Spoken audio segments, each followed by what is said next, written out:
ఇంట్లోనే work from home ఒక comfort జోన్‌లో ఉండి, నాకు నేను చాలా లేజీగా అయిపోయాను అనిపిస్తుంది. ఎర్లీ మార్నింగే లేచి ఒక ప్రాపర్ ఫిజికల్ ఫిట్‌నెస్ కోసం, మెంటల్ హెల్త్ కోసం వర్క్ చేసి చాలా రోజులే అవుతుంది. నేను ఎప్పుడు పడుకునే ముందు ఆలోచించుకుంటూ ఉంటాను. రేపటి నుంచి చేస్తాను, రేపటి నుంచి స్టార్ట్ చేస్తాను అని అనుకున్న ప్రతిసారి ఎర్లీ మార్నింగ్ డిఫరెంట్ అయిపోతుంది. లేట్‌గా లేవడం, అలా రష్‌గానే రెడీ అవ్వడం, వెళ్ళడం, పనులు చూసుకోవడం సరిపోతుంది. ఎలా అయితే స్టార్ట్ చేయాలి ఒక రొటీన్ అనేది డెఫినెట్‌గా. అది నాకు ఓవర్ థింకింగ్, అన్నెసెసరీ డిప్రెషన్‌లో ఉన్నట్టు అలా ఉంటుంది. సో, ఈరోజైతే మార్నింగే మా మదర్ ఫ్రెష్ అయ్యి ఇలాగా కొంచెం గారెల పిండి తీశాను. గారెలు వేయమని నాకు అప్పచెప్పారు. సో, నేను ఫ్రెష్ అయ్యి స్టార్ట్ చేశాననమాట వేయడం. సింగిల్ హ్యాండ్‌తో ఇదే ఫస్ట్ టైమ్.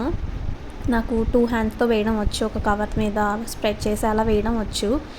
సో, ఇప్పుడైతే వీడియో తీసుకోవడానికని ట్రై చేశా. బానే వచ్చాయి. షేప్ గురించి పట్టించుకోకపోతే. సో, తినేది మేమే కదా! సో, అలాంటిదేం పట్టించుకోకుండా వేశాను. లాస్ట్‌లో కొంచెం పిండుంటే చిన్ని గారేసాను. క్యూట్‌గా ఉంది. ఎలా అయితే ట్రై చేస్తున్నా రొటీన్‌లో మళ్ళీ పడడానికి. ఇది నా గురించే కదా! నా గురించి నేను ఆలోచించుకోకపోతే, మనము పట్టించుకోకపోతే ఇంకెవరు పట్టించుకుంటారు? మనం తినేవి, మన హ్యాబిట్స్ చాలా డిఫరెన్సెస్ తెస్తది మన లైఫ్‌లో. అండ్ డెసిషన్స్‌లో కూడా నేను బిలీవ్ చేస్తాను అది డెఫినెట్‌గా. బట్ కన్సిస్టెన్సీ అండ్ డిసిప్లిన్ అనేది చాలా ఇంపార్టెంట్ ఇక్కడ, ప్రోక్రాస్టినేట్ చేయకుండా. ఈ మాలైతే మా అక్క తను గుడికి తీసుకెళ్తుంది.